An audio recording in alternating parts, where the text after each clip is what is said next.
Buenas tardes, Oh, buenas tardes, ¿cómo andamos? ¿Todo bien? todo en orden. Ok. Bueno, hermano, vamos a arrancar con el encuentro de hoy. Vamos a proseguir a una continuación de lo que vimos el primer encuentro la semana pasada. ¿Sí? No sé si has tenido alguna duda respecto al material o algo de lo que quieras charlar o arrancamos directamente con la microclase. Yo por mí arrancamos, pude hacer el trabajo, todo lo más bien. Genial. Bueno, vamos a arrancar básicamente desde donde nos quedamos, que es la interacción entre el hardware y el sistema operativo. Recordemos que la semana pasada vimos un poco de qué se trataban los componentes esenciales, hablamos un poquito de cuál es el sistema, la definición del sistema operativo como tal y algunas de las cosas que nos brinda. Bien, em, tenemos que tratar de entender también que el sistema operativo es el encargado de facilitar todas las comunicaciones y las interacciones entre todas las piezas de hardware, ¿no? Em, Eso lo que va a implicar es que tenga que hacer como una especie de orquestador, un intermediario, donde va a generar, además de la comunicación, un control entre todos los componentes y las aplicaciones que se van a ejecutar. Es fundamental que entendamos que esta interacción es, como bien dije, fundamental para obtener una muy buena funcionalidad y un muy buen rendimiento para sacarle todo el juego posible a nuestro ordenador o a nuestra computadora. Bien, en este caso en particular tenemos bastantes tipos de gestiones. En primera medida tenemos lo que es la gestión de procesos. Esto se va a encargar de gestionar cuando se crea, se programa y se finalice o ejecuten los programas. De esta gestión se va a encargar el sistema operativo. Va a emplear algoritmos de programación para decidir qué proceso puede acceder a la CPU y cuál no, durante cuánto tiempo, lo que va a permitir que se asigne de una manera justa los recursos y logremos una multitarea eficiente. Esto implica un cambio de contexto también entre los procesos para dar la ilusión de una ejecución simultánea. Va a gestionar también la memoria, ya que va a poder asignar nuestra memoria RAM a varios procesos distintos. ¿Sí? El sistema operativo es crucial para que se pueda utilizar de manera eficiente la memoria. Va a implementar, como veíamos también la semana pasada, lo que es la memoria virtual, que es esta técnica que denominamos, que va a permitir que derivemos algunos procesos o la ejecución de algunos procesos a una pequeña porción de nuestro almacenamiento secundario, en esos casos donde nos quedamos un poquito cortos de nuestra RAM total. Además, también va a gestionar lo que son los dispositivos de almacenamiento secundario, como los discos duros. La idea es que pueda proteger de manera constante todos los espacios de memoria que sean requeridos, tanto de la RAM como del almacenamiento secundario. Bien, también va a gestionar lo que son los archivos, ¿sí? Va a organizar, va a almacenar y va a recuperar todo lo que sea data dentro de varios dispositivos de almacenamiento, sea un disco duro, un pendrive, una tarjeta de memoria, etc. Esto nos va a permitir a nosotros, los usuarios, poder interactuar todo el tiempo con estos datos que son abstractos, sin necesidad de que tengamos que entender o saber de manera directa en qué parte del disco, en qué parte física del disco se encuentran almacenados. Además, también vamos a poder gestionar lo que son el acceso eh, a todos los archivos, dando y asignándoles distintos roles según nosotros vayamos necesitando. De esta manera garantizamos que nuestros datos siempre se mantengan seguros y que las operaciones como la creación, eliminación, lectura de escritura, perdón, de los archivos siempre esté gestionada por el sistema operativo. Por último, pero no menos importante, va a gestionar también lo que son los dispositivos de entrada y de salida. Como bien recordamos un poco de lo que hablábamos la semana pasada, es lo que comúnmente conocemos como periféricos, monitores, mouse, teclado, impresora, etcétera. Lo que va a utilizar acá es algo muy conocido, si estamos un poco en el mundillo de la computación, que vamos a denominar drivers, ¿sí? Los drivers son estos controladores que le va a permitir al sistema operativo poder ejecutar todas las inputs o las entradas que el usuario vaya realizando dentro de la operacionalidad de la computadora. Bien. Ok.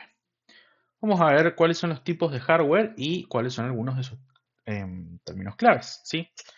El más importante probablemente sea el procesador que, como bien definíamos la semana pasada, es el cerebro de todas estas operaciones, es el que ejecuta, el que se encarga de hacer todos los cálculos necesarios para los procesos, ¿sí? Vamos a entender algunas palabras clave dentro de lo que es el procesador. En primera medida tenemos que entender que un procesador de consumo personal actual está compuesto por núcleos, ¿sí? Los núcleos son todas estas pequeñas unidades de procesamiento que son independientes entre sí dentro de una CPU y que permite al CPU ejecutar tareas múltiples o multitarea, ¿sí? La idea es que cada CPU se destine a una aplicación o a un proceso en particular, entonces va a permitir que podamos sacar el mayor provecho.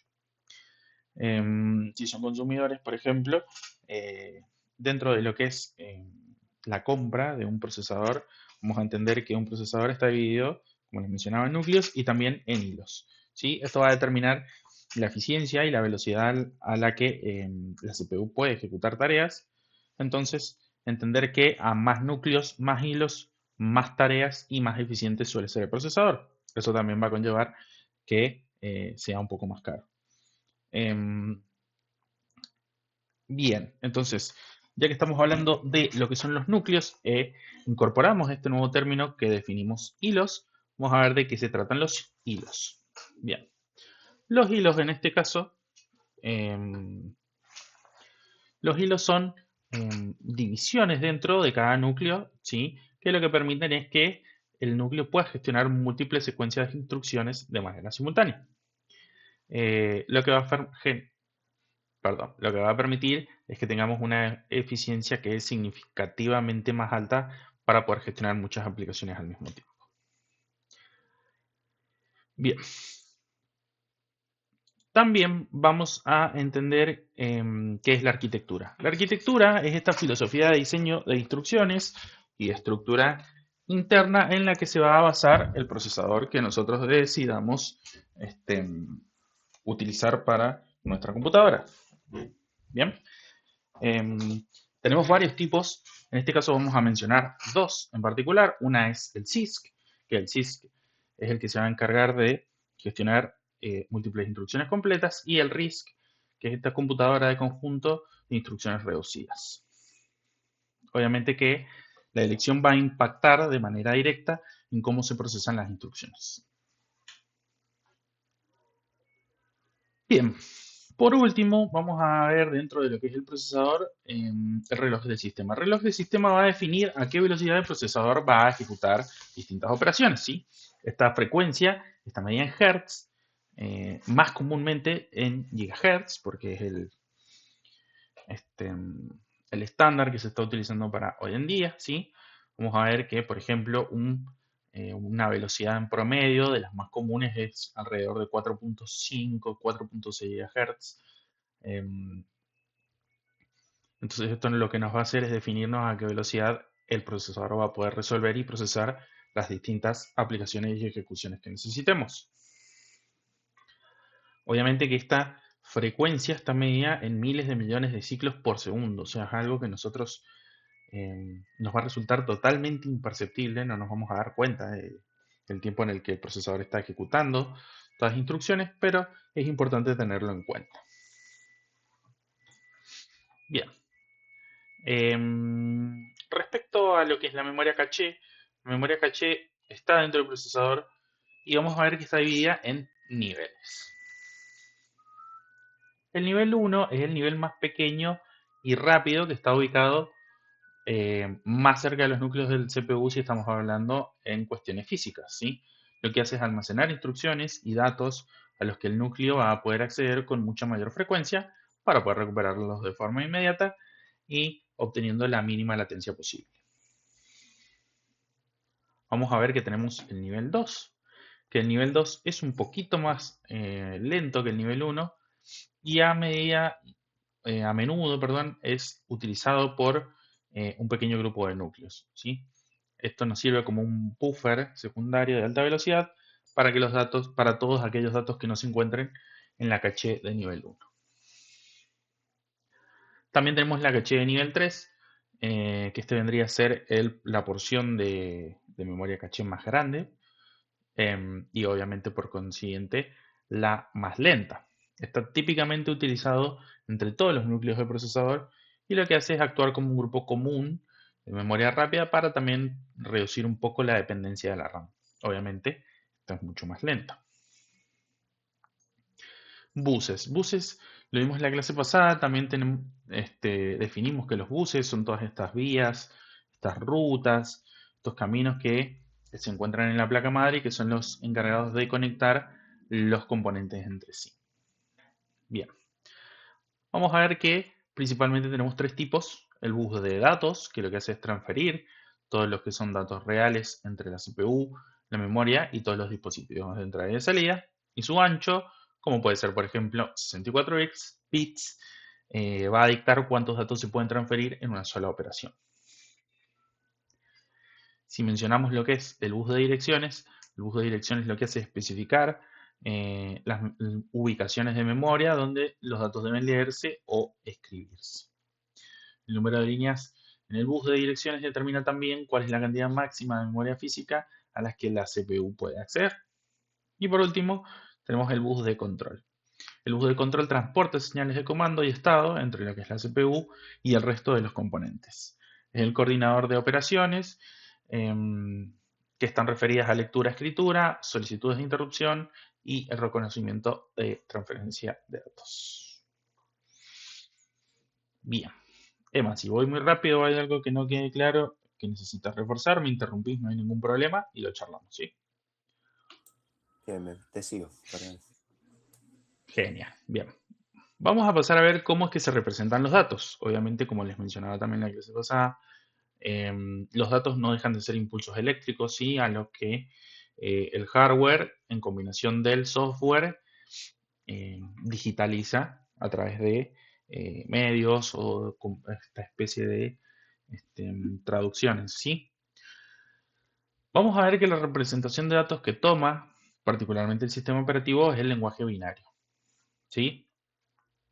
El lenguaje binario es una representación que en este caso está dada por ceros y unos, ¿sí? Donde el 0 va a determinar un negativo y el 1 va a determinar un positivo. Podemos utilizarlo para definir desde texto hasta un video complejo y, como te mencionaba, se descompone en su forma más fundamental, en este caso ceros y unos, o podemos definirlos también como bits, ¿sí? El bit es la unidad más pequeña de datos que, como mencionaba, tiene dos estados, simplemente 0, apagado o negativo, y 1, encendido o positivo. Estos estados se corresponden, obviamente, a los impulsos eléctricos que recibe la computadora. Bien. Si agrupamos 8 bits, vamos a obtener un byte. ¿Sí? Un solo byte lo que nos permite es representar 28 valores diferentes, lo que lo va a convertir en la unidad más versátil y capacitada para poder almacenar caracteres individuales, números pequeños o códigos de comandos básicos. Y por último nos queda lo que es una palabra. Una palabra es una colección de bits que va a representar la unidad natural de datos que un procesador específico maneja a la vez. Los tamaños de palabra comunes son 32 o 64 bits, lo que va a influir directamente en las capacidades de procesamiento de la computadora y en cómo va a direccionar su memoria. ¿Por qué los datos, por qué las computadoras, mejor dicho, emplean este sistema de lectura de datos a través de lo binario? Es muy sencillo y es porque el código binario es bastante más fiable y bastante más simple a la hora de representar los estados eléctricos, lo que nos va a permitir garantizar un manejo de datos coherente y eficiente.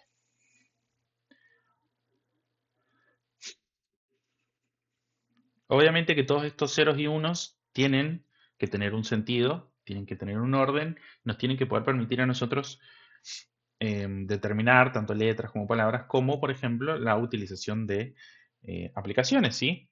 Entonces, para poder representar texto legible por humanos, las computadoras lo que hacen es utilizar un esquema de codificación al que le asignan patrones binarios específicos a cada carácter. En este caso, por ejemplo, vamos a ver un poquito lo que es el ASCII, que es el código estándar estadounidense para el intercambio de información. Es uno de los estándares más antiguos y más extendidos y utiliza 7 bits para poder representar 128 caracteres. Esto incluye el alfabeto inglés, tanto en mayúsculas como en minúsculas, números, signos de puntuación y caracteres de control básicos. Una representación de la letra A en ASCII sería 01 00001.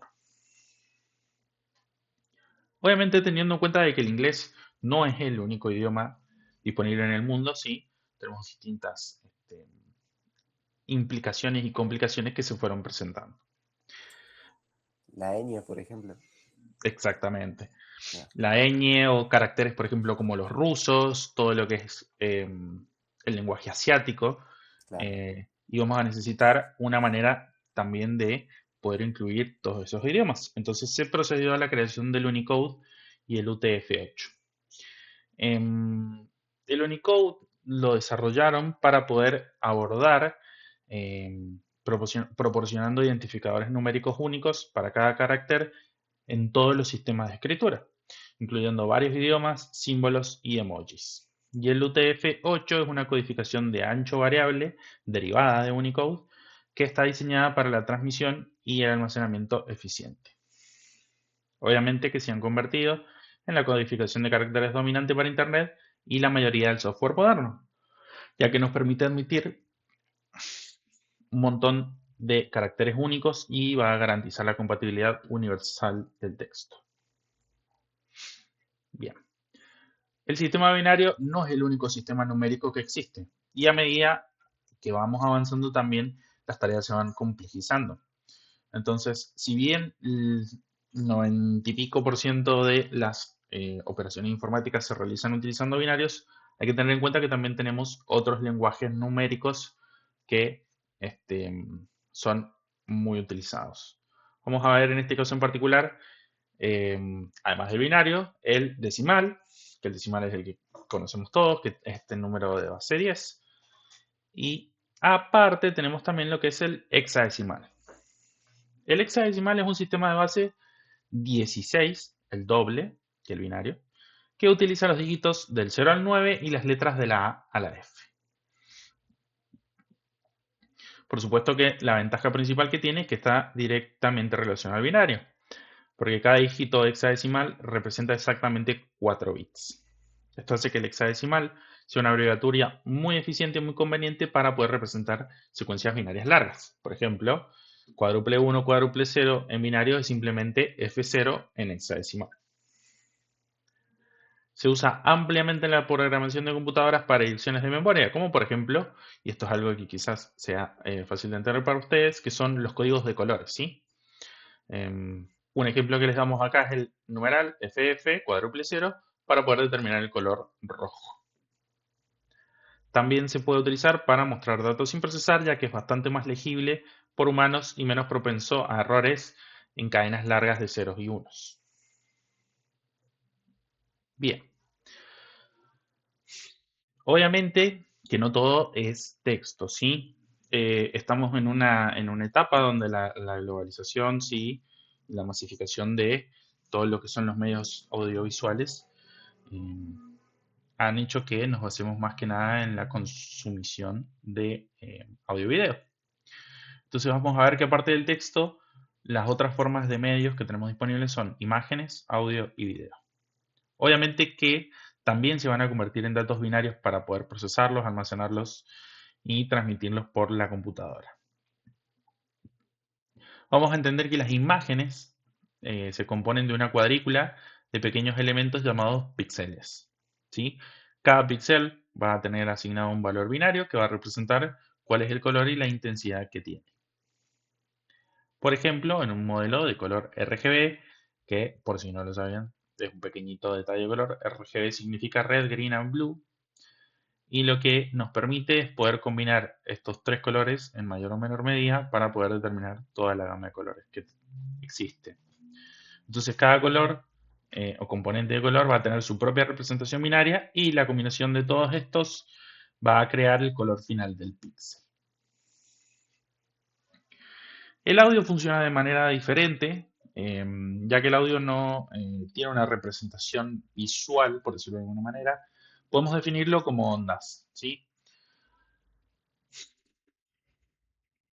La principal característica del audio es que es de naturaleza analógica, ¿sí? Son datos digitales, eh, son datos analógicos, perdón, que los convertimos en datos digitales a través de un proceso que se llama muestreo. La amplitud de la onda de sonido se va a medir en intervalos regulares y cada medición se va a convertir en un número binario.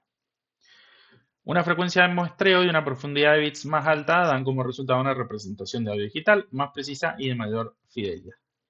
En este caso, si tenemos que dar un ejemplo en particular, es algo bastante parecido a lo que, por ejemplo, si vemos un video en YouTube, que ahora lo vamos a ver en un segundito cuando veamos videos, eh, lo definimos con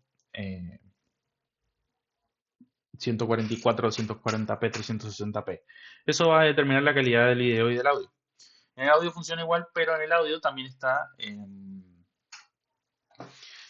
definido en bytes, ¿sí? A mayor, por ejemplo, las tasas más comunes son kilobytes por segundo. Entonces, a mayor kbps, mucho mejor es la calidad de audio. El video digital es esencialmente una secuencia rápida de imágenes fijas que denominamos fotogramas, que al combinarse con audio de forma sincronizada nos dan este contenido audiovisual que denominamos video, ¿sí? Cada fotograma es una imagen digital individual que se codifica en binario y el audio que lo acompaña se digitaliza por separado. Estos flujos binarios luego se van a entrelazar y se van a comprimir para poder almacenarlos y reproducirlos de manera eficiente. ¿Me vas a preguntar algo, Emma? O sea que, bien o mal, todo lo que veo y escucho, yo ahora veo tu cara y son ceros y unos. Exactamente. Qué increíble. Si lo tenemos que llevar a algo como más arcaico, cavernícola, la base de nuestra comunicación son ceros y unos, que son ausencia de electricidad o presencia de electricidad. Ah, Después también más adelante vamos a ver, por ejemplo, cómo viajan estos datos, porque obviamente para que haya una conexión en esta llamada entre vos y yo tengo que poder enviarte datos, vos los tenés que poder recibir y viceversa. y en la computadora sería por los buses que viajan los bytes. Bueno, Claro, claro, viste ok. que la semana pasada vimos la imagen de la placa madre que tenía estos trazados que eran Ajá, como sí. vías que iban de un lado a otro. Esos son los encargados de llevar la electricidad y después se hace la traducción a datos digitales. Bien. La conversión de cualquier información analógica, como pueden ser ondas de luz para imágenes u ondas de sonido para audio, se lo conoce como digitalización, como estábamos mencionando, y es un concepto fundamental que permite las vastas capacidades de la informática moderna y multimedia. Bien, dame un segundo, Emma, que voy a buscar agua. Bueno.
Ahora sí, perdón. Bien. Para entender un poco mejor estas instrucciones binarias, vamos a entender que tenemos dos tipos de comunicaciones. El primero es el código máquina y el segundo, en este caso, es el lenguaje ensamblado.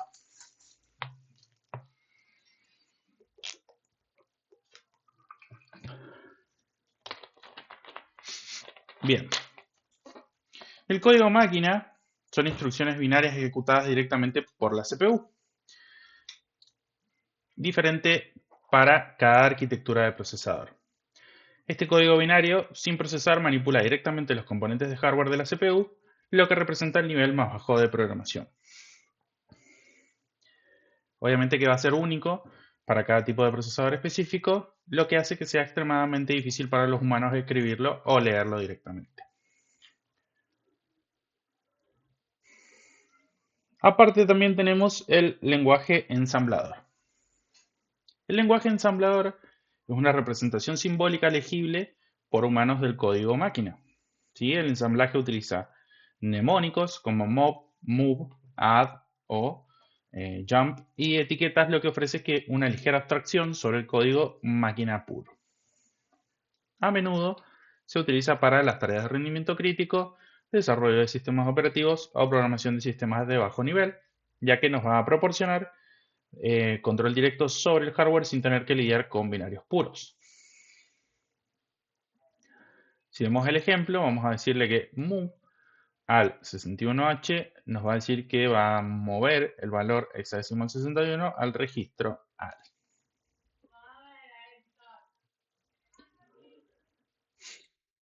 Bien, ¿cuál es este proceso? Por ahí es bastante más sencillo definirlo como traducción, ¿no? Entonces, la idea es que el código de alto nivel, como puede ser por ejemplo C o Java, pase al compilador. El compilador haga un ensamblaje, del ensamblaje se vaya al ensamblador y el ensamblador vaya al código máquina.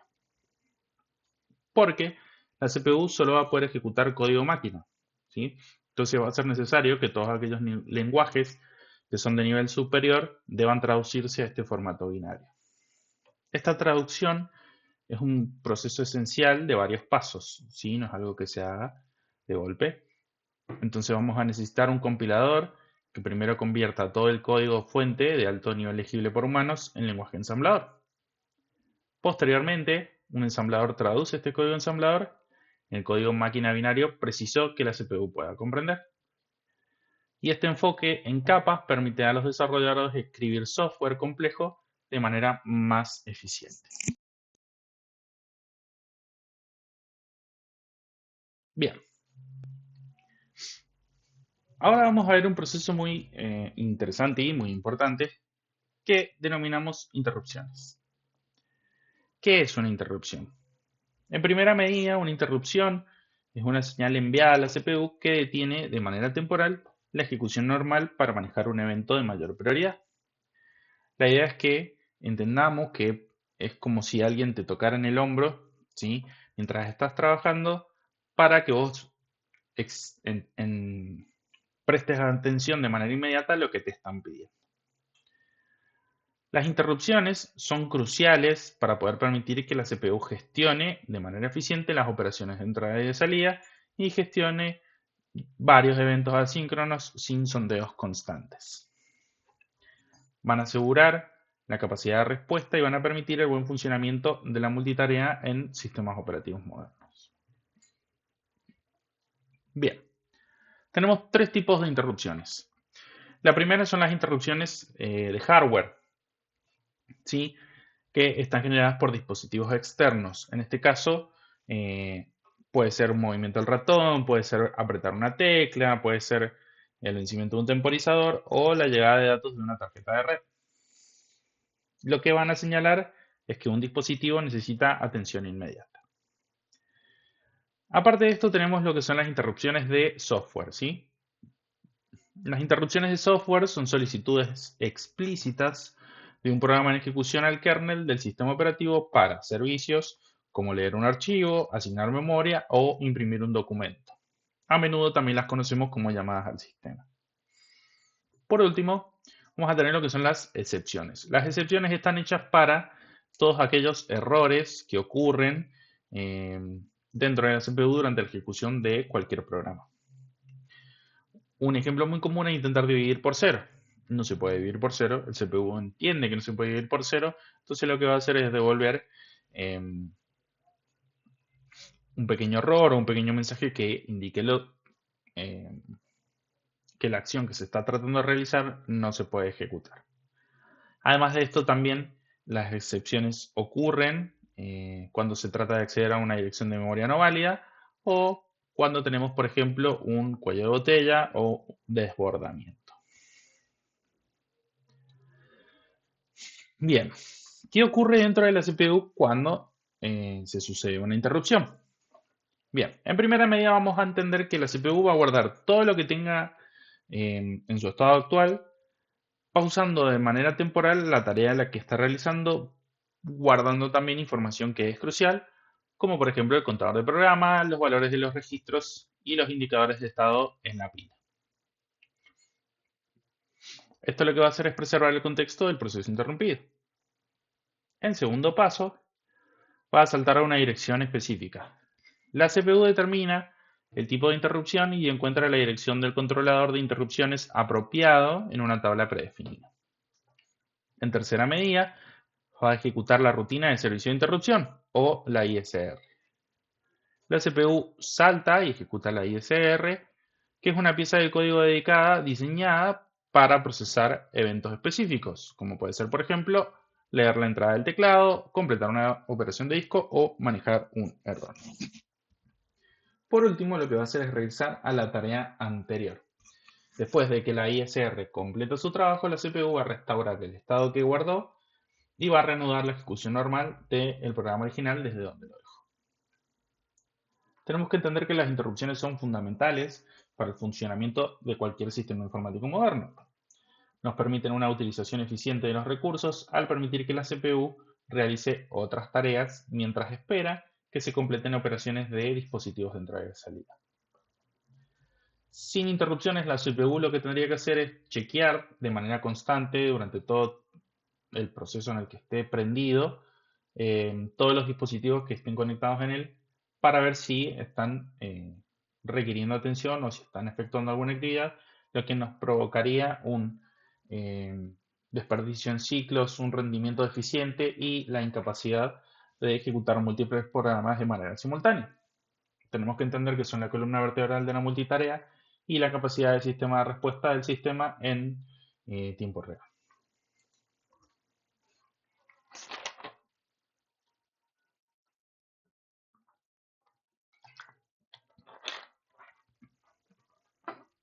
Bien, ¿cómo se conecta todo? Obviamente que la interacción del usuario es fundamental y todo este sistema está desarrollado justamente para nuestra comodidad. La interacción del usuario es clave en todo este proceso, ¿sí? Entonces, para poder entender mejor cómo se conecta todo, vamos a hacer de cuenta que somos el usuario que está situado en este pequeño ejemplo. El usuario, a través de la interfaz gráfica, va a iniciar una aplicación X, como puede ser, por ejemplo, abrir Google Chrome. ¿Sí? Va a realizar un doble clic en el icono de Google Chrome, enviando una solicitud de acción o de comando al sistema operativo. El sistema operativo va a entender que la intención del usuario es ejecutar este programa, entonces va a prepararse para cumplir con esta solicitud. Una vez que el sistema operativo recibe la solicitud de abrir Google Chrome, lo que va a hacer es designar un bloque de memoria dedicado a esta aplicación. Va a asegurarse que tenga espacio para operar. Después, el sistema operativo lo que va a hacer es cargar el código ejecutable del programa y todos los datos necesarios desde el almacenamiento secundario, como por ejemplo donde se instaló Google Chrome, y en la memoria RAM todos los componentes necesarios para que el CPU lo ejecute. Finalmente lo que hace es crear un proceso, que es esta instancia del programa en ejecución, con su propia ID de proceso y los recursos únicos garantizados a esta aplicación. Una vez todo esto realizado, va a pasar a la unidad central de procesamiento, ¿sí? La CPU. Y acá la CPU va a comenzar su función principal, ejecutar instrucciones. Va a realizar continuamente el ciclo de la instrucción, buscando instrucciones de código de máquina en la RAM, las va a decodificar para entender de qué se trata esta ejecución y qué es lo que la CPU tiene que hacer, y va a ejecutar la operación como pueden ser realizar cálculos, mover datos, etc. O en este caso, desplegar una aplicación que se llama Google Chrome. Entender que todo esto que yo les acabo de explicar se hace en una milésima de segundo. Toda esta ejecución, esta decodificación, esta instrucción que se mandaron, eh, se hace antes de que yo siquiera pueda decir una de las palabras de toda esta explicación, pero está bueno que lo entendamos, ¿sí? Eh, Además, también entender que en un segundo este ciclo se va a repetir millones y millones de veces, ¿sí? Por ahí también ver que lo que a nosotros nos parece por ahí un poco tardado, cuando por ejemplo se tarda en abrir alguna aplicación o algo por el estilo que está muy atada a los recursos propios de la CPU, eh, la CPU sigue siendo miles y millones de cálculos por segundo, algo realmente imperceptible para la vista humana, ¿no? Por último, va a coordinar los recursos necesarios, ¿sí? A lo largo de la ejecución de la aplicación, el sistema operativo va a permanecer siempre en control para seguir coordinando de manera constante los recursos. Va a manejar varios eventos como interrupciones de dispositivos de hardware, un clic del mouse, una llegada de los datos de la placa de red o aquellas interrupciones del software que se generen, ¿sí? Llamadas al sistema desde el propio programa, por ejemplo. Pausando y reanudando de manera constante tareas según sean necesarias. Además, el sistema operativo va a emplear también algoritmos de programación para poder administrar procesos en ejecución, asegurando un acceso justo al CPU y a otros recursos. Esta supervisión continua va a garantizar un funcionamiento fluido y eficiente de todas las aplicaciones y del sistema en su conjunto. Bien, acá nosotros les dejamos algunas actividades de repaso.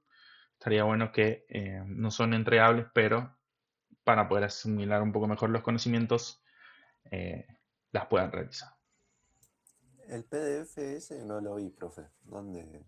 Mira, un segundo. A ir al campus. Quizás a ustedes no esté habilitado ahora que lo pienso.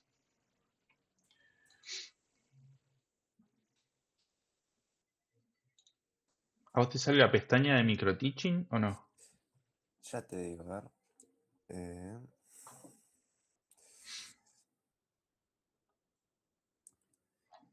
vos estás en Ayo Agosto. No, me parece que no. Tenés introducción a actividades prácticas, autoevaluación y encuesta de cierre.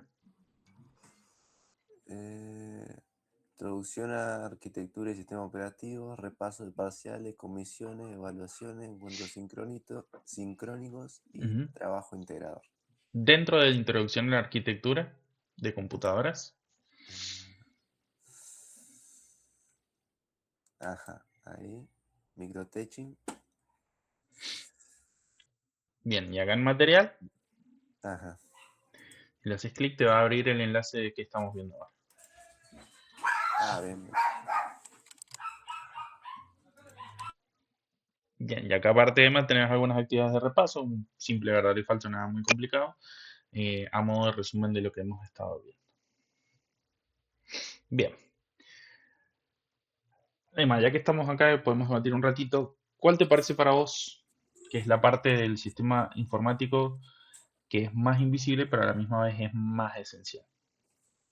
Y por lo que hablamos ahora, vos me Ujú. dijiste que el procesador hace cosas en milisegundos y nosotros ni lo percibimos, así que intuyo que debe ser eso.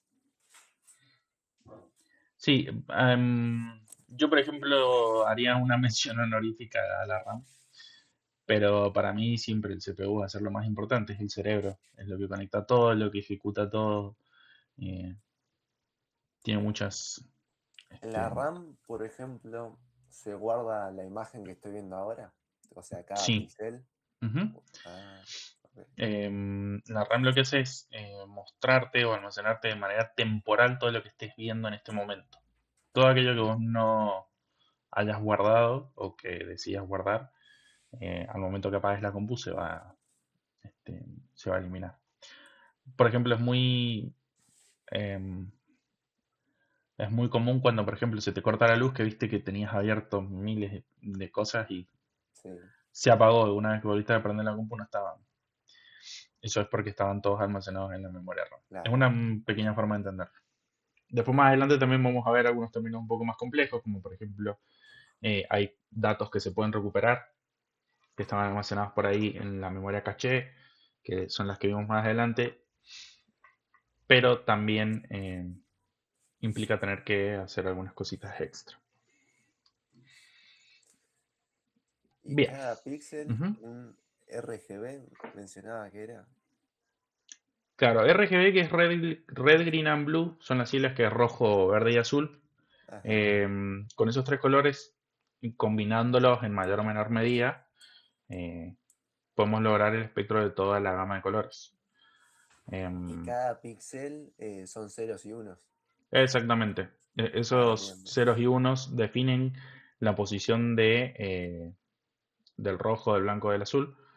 em, Perdón, del rojo, del azul y el verde. Definen cuál es la posición, o sea, qué cantidad de rojo, qué cantidad de azul y qué cantidad de verde se utiliza. Está definida por esos ceros y unos. ¿Y la RAM lo guarda como rojo o como 001, por ejemplo? No, la RAM lo va a guardar como el color, ¿sí? Ah, ok. Después el sistema operativo va a hacer una pequeña traducción mandándosela al CPU diciéndole, bueno, este rojo oscuro 001110, por ejemplo. Ah, bien, bien, bien. Bien, para ir cerrando un poquito vamos a ver lo que es en detalle la CPU, ¿sí? La CPU es lo que, como bien explicábamos, es lo que consideramos el cerebro de todas estas operaciones, ¿sí? Los componentes principales son la unidad de control, que es el cerebro dentro de la CPU. La CPU dirige y coordina todas las operaciones que lleguen al CPU.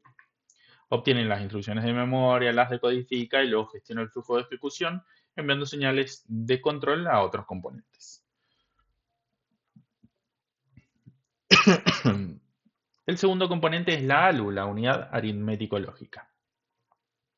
Este es el circuito digital que va a realizar todas las operaciones aritméticas, suma, resta, multiplicación, división, y todas las operaciones lógicas, AND, OR, NOT, XOR. Además también incluidas las comparaciones. Cuando referimos comparaciones decimos mayor o menor, igual, mayor o igual, menor o igual, etc. Es el componente central para toda la computación dentro de la CPU. En tercera medida tenemos los registros. Los registros son pequeñas ubicaciones de almacenamiento que son extremadamente rápidas, ubicadas directamente dentro de la CPU. Contienen datos en los que la CPU está trabajando, como operandos para cálculos, direcciones de memoria o resultados de instrucciones, proporcionando un acceso inmediato a toda la información que se considere crítica. Por último, ya lo vimos recién, la caché, que es esta pequeña cantidad de memoria que es de altísima velocidad, que viene integrada a la CPU o que está físicamente cerca de ella. Almacena datos e instrucciones a los que se acceden con frecuencia, lo que reduce la necesidad de acceder a la memoria principal y acelerar significativamente los procesamientos. Los CPU suelen tener múltiples niveles de caché, L1, L2 y L3.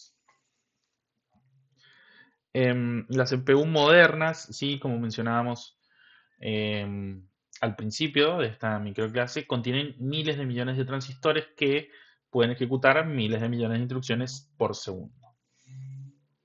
El diseño arquitectónico, o sea, de qué manera están definidos o desplegados estos transistores, determina significativamente el rendimiento, consumo de energía y compatibilidad con todos los programas y hardware.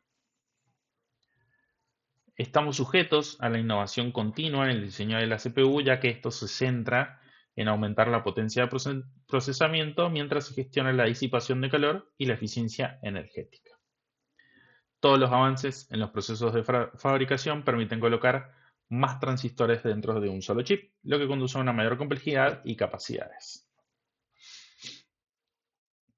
Más allá de estos componentes centrales, hay varios factores que también influyen al rendimiento y a las capacidades generales.